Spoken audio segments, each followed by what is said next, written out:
Good morning, my dear students. Today I will be taking a class on obstructive jaundice.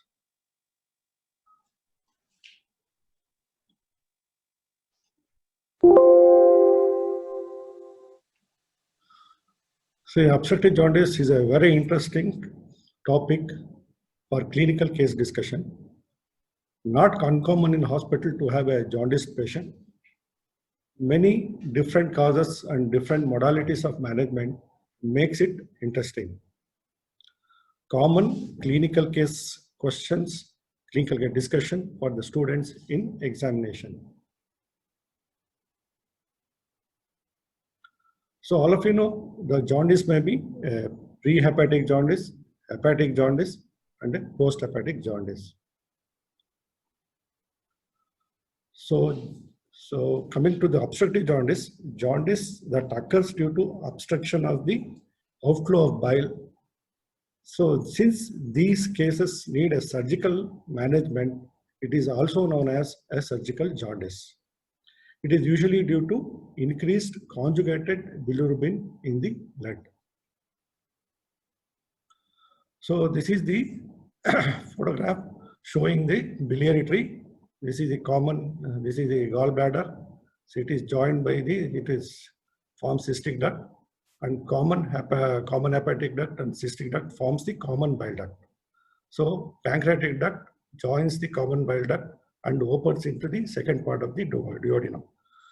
So we are told the obstruction may be in this area. It may be in the common bile duct, or it may be in the hepatic duct, or this is the common area where you get a obstructive jaundice. So clinical types of jaundice, it may be an intermittent jaundice or a progressive jaundice. So intermittent jaundice is one when excess of bile collects in the bile duct. So CBD gets distended and it creates a temporary passage around the obstruction so that bile flows out and jaundice is relieved. This is known as waxing and waning type of jaundice. So majority cause may be due to a choledocholithiasis or a malignancy. So second one is progressive jaundice. It never wanes off or it is progressive. So main cause are cholangiocarcinoma, malignant stricture, and periampullary carcinoma of the pancreas.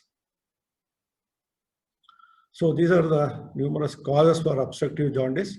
So commonest cause being the CBD stones, cholangiocarcinoma, carcinoma the head of the pancreas, periampullary carcinoma, ascending cholangitis, biliary stricture, restricting compression of the CBD by the lymph nodes or tumors, choledochal cyst, biliary atresia, Klatskin tumor, sclerosing cholangitis, parasitic infestation like Ascariasis or clononochasis.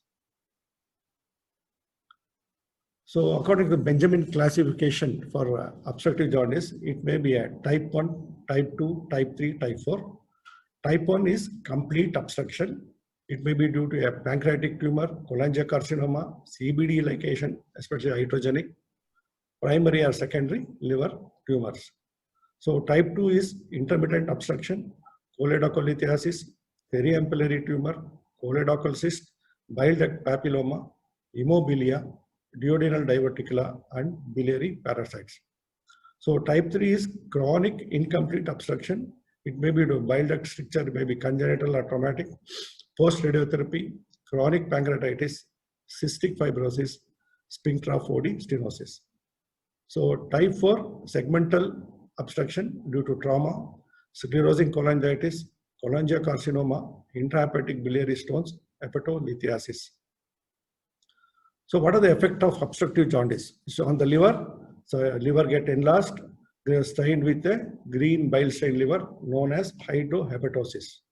So intrahepatic biliary radicals are get dilated, there may be biliary cirrhosis. So biliary tree, it can cause recurrent inflammation known as cholangitis. So in the bowel, absence of bile in the bowel impairs the digestion, reduces the fat absorption. So vitamin K absorption is reduced, causing fall in prothrombin level, leading to increased prothrombin time and INR levels. So all of you know end products of heme catabolism are bile pigments. So that is biliverdin and bilirubin. Bilirubin has no function in the body and excreted through the bile. So inside the liver, bilirubin is conjugated with gluconic acid to form bilirubin diglucuronide. So conjugated bilirubin excreted into the bile. So intestinal bacteria deconjugate this bilirubin into free bilirubin. This free bilirubin further reduces to urobilinogen and stercobilinogen. So both are excreted in the urine and feces. So normal color of the feces is due to stercobilinogen. So in a clinical case discussion, one should find out is there is a jaundice, whether it is obstructive in nature, is it intrahepatic or extrahepatic obstruction, what is the cause for this obstruction, is it a remedial or condition can be curable. So clinical features of obstructive jaundice, patient will have a severe conjugated hyperbilirubinemia. Intermittent jaundice seen in case of gallstone associated disease. Progressive increasing jaundice is seen in a malignancy. Prehepatic jaundice, slow onset, persistent, so lemon yellow. Hepatic jaundice, gradual onset, disappears usually, and it is orange in nature. So post-hepatic, so sudden in onset, in the intermittent and progressive, it is a deep greenish in nature. So patient may have pain, pruritus on the hands and abdomen and back, fever due to ascending cholangitis. So there may be a palpable gallbladder, enlarged liver, usually smooth. Scratch marks can be seen over the body. So loose, pale, bulky, offensive stools may be there. Dark orange urine, loss of weight and appetite. So this is a photograph showing a jaundice patient with a clay-colored stool. So what is Charcot's triad? So Charcot's triad, it is a intermittent pain, intermittent fever, and intermittent jaundice. So this is a classical triad when patient has got a stone in the CBD. When a patient with jaundice patient with a distended gallbladder suspect periampullary carcinoma or carcinoma at the end of the pancreas, cholangiocarcinoma of the lower end of the CBD, and carcinoma of the gallbladder. So jaundice patient without palpable gallbladder suspect lymph node at porta hepatis, choledocholithiasis, that is shrunken gallbladder, so or hilar cholangiocarcinoma. So once you should know what is Courvoisier's law. In a patient with jaundice, a palpable gallbladder is seldom due to stones. In a gallstone disease, gallbladder, because of chronic inflammation, results in a shrunken fibrotic gallbladder, which does not distend easily. So exception to this rule, double impacted stone, one in common bile duct, another one in cystic duct, large stones in the Hartmann's post. So this is the figure that explains how the Courvoisier's law, why it is not occurring in the case of a gallstone's disease. So normal plasma bilirubin is around 0.2 to 0.8 milligram per deciliter. Unconjugated bilirubin is 0.2 to 0.6 milligram per deciliter. So conjugated bilirubin is 0.0 to 0.2 milligram per deciliter. So investigation, biochemical investigation, the bilirubin is raised. So normally it is around 0.2 to 0.8. It is raised, it can go up to 4 to 15 milligram per deciliter. So usually we look for alkaline phosphatase, which will be usually increased in case of a obstructive jaundice. So prothrombin time may be raised, INR may be deranged. So conjugated bilirubin is nothing but a bilirubin diglucuronide. It's soluble in water, estimated as direct bilirubin. In an obstructive jaundice, conjugated bilirubin from the hepatocytes and biliary radicals overflow into the bloodstream, so which go up to 15 to 20 milligram per deciliter.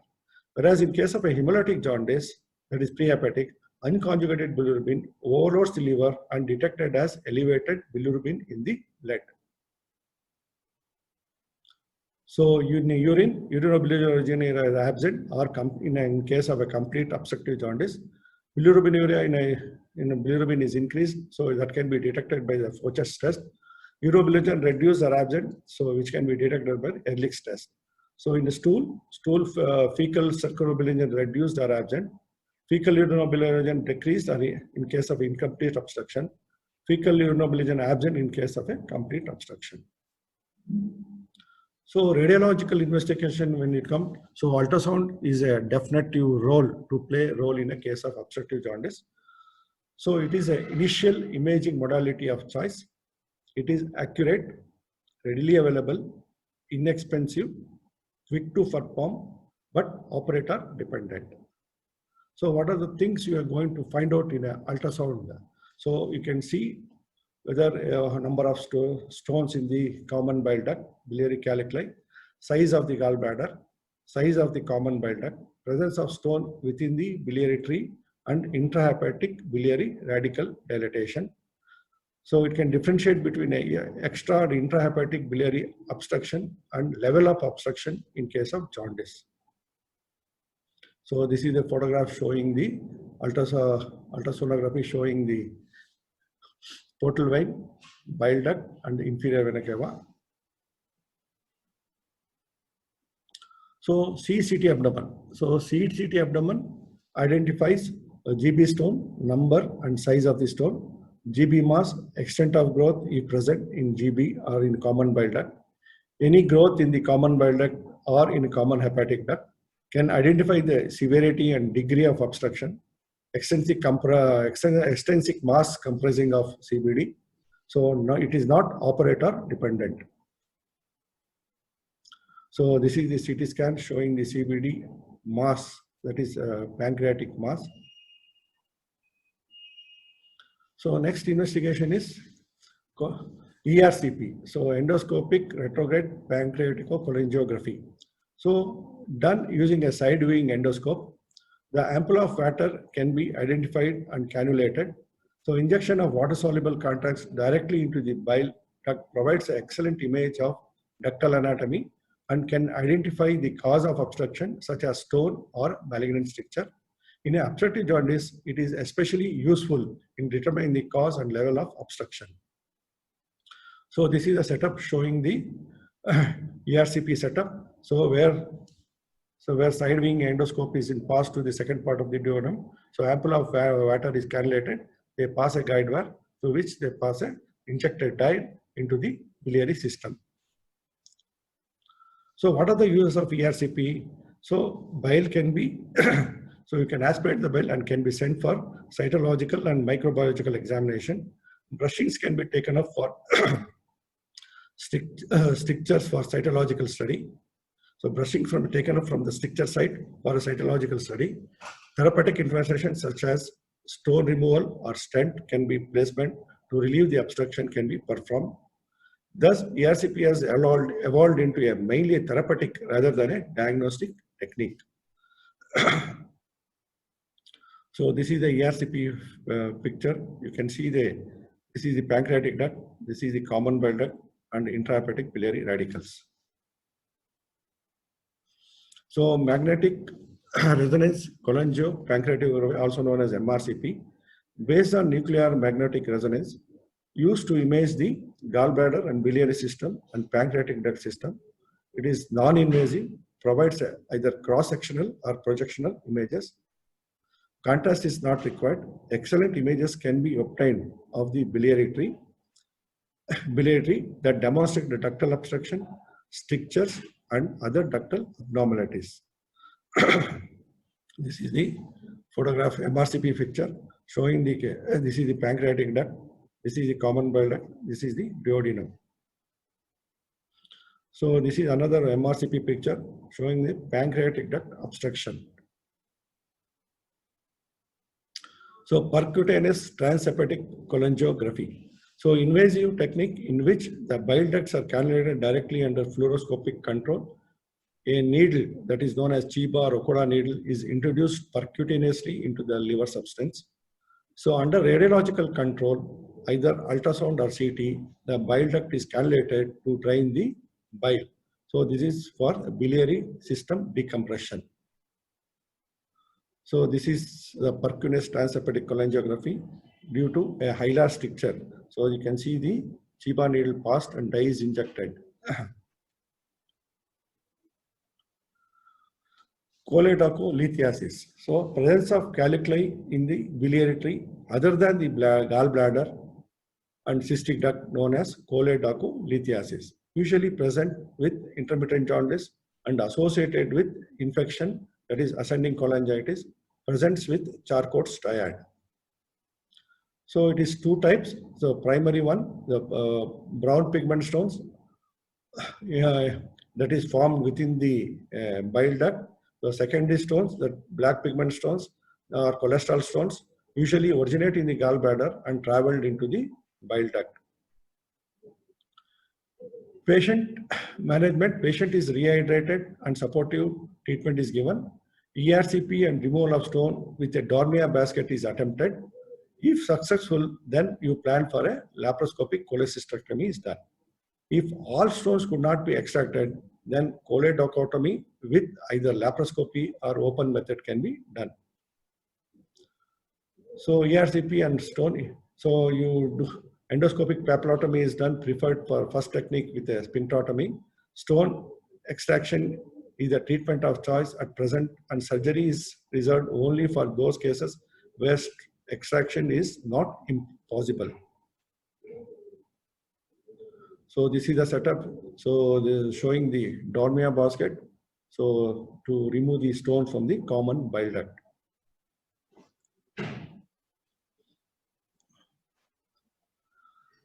So choledochotomy, it is a surgery where common bile duct is opened. The aim of the surgery is to drain the common bile duct and remove the stones by longitudinal incision in the duct. By making a longitudinal incision in the duct is vertically incised, cleared of all the stones and is closed with a T-tube placed inside it. The most common complications of this surgery is bile leakage. So it can be done either by laparoscopy or by an open method. So indications for CBD exploration. So in one of the previous paper, they've asked this question. So what are the indications to explore the CBD exploration? So one, stones in the CBD, recurrent stones in the common bile duct, multiple intrahepatic stones, failed ERCP for stone retrieval, stricture of the lower end of the CBD, and if the gallbladder CBD diameter more than 10 millimeter, so we can, these are the some of the indication to open the CBD exploration.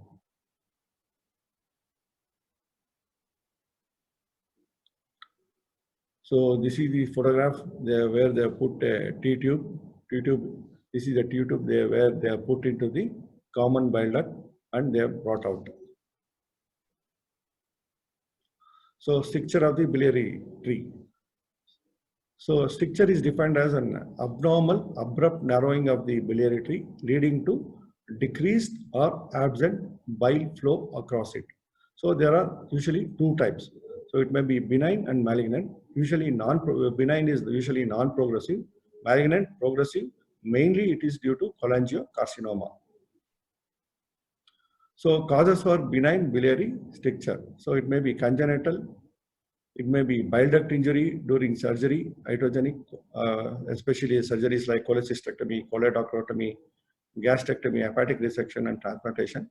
So inflammatory may be stones, cholangitis, parasitic infestation, pancreatitis, sclerosing cholangitis, radiotherapy, and it may be due to idiopathic cause.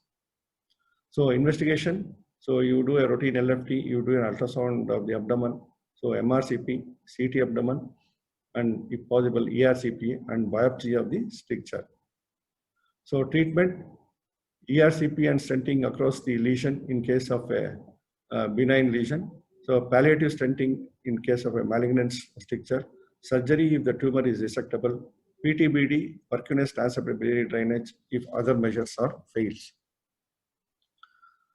So cholangiocarcinoma. So malignant tumors of the biliary tree associated with sclerosing cholangitis, Clonorchius infestation, Carelli's disease or choledoccal cyst, present with a jaundice and weight loss, diagnosis by ultrasound and CT scanning, jaundice relieved by putting a stent, Surgical excision possible only in case of 5% of cases because majority of these patients present in an advanced stage. So prognosis is poor. So 90% mortality within 1 year. So Klatskin tumor, cholangiocarcinoma are the confluence of the hepatic ducts and common hepatic duct above the level of the cystic duct.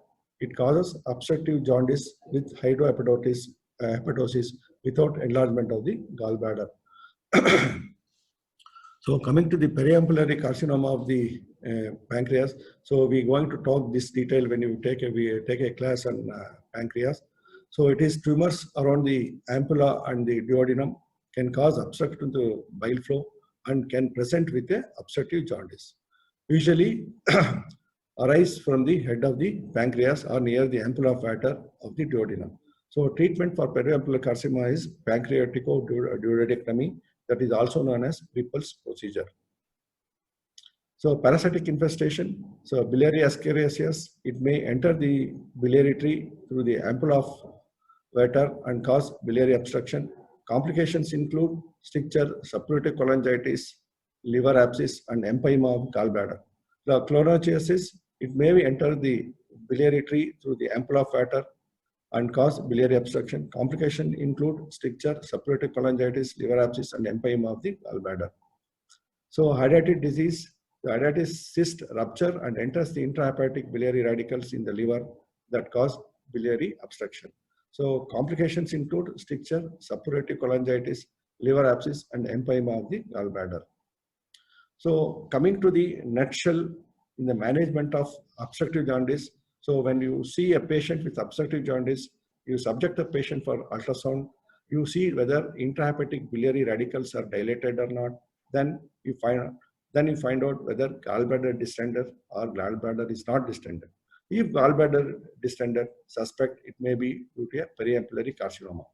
So when you suspect a periampullary carcinoma, you should find out whether this case is operable or inoperable. So if the case is operable, you do a pancreaticoduodenectomy.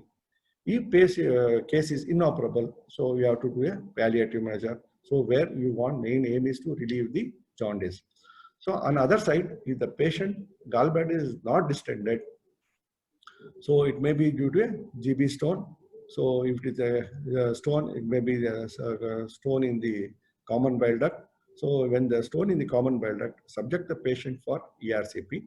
So you remove the stone, then it should be followed by a laparoscopic cholecystectomy. On the other side, if it is due to Klatskin tumor, you do a MRCP or CT, find out whether this tumor is resectable or non-resectable. If it is resectable, you do a hepaticojejunostomy. If it is non-resectable, you subject the patient for a PTPD. So my dear friends, students, so mask is better than ventilator. Home is better than ICU. Prevention is better than cure. Stay home, be safe. Okay, thank you.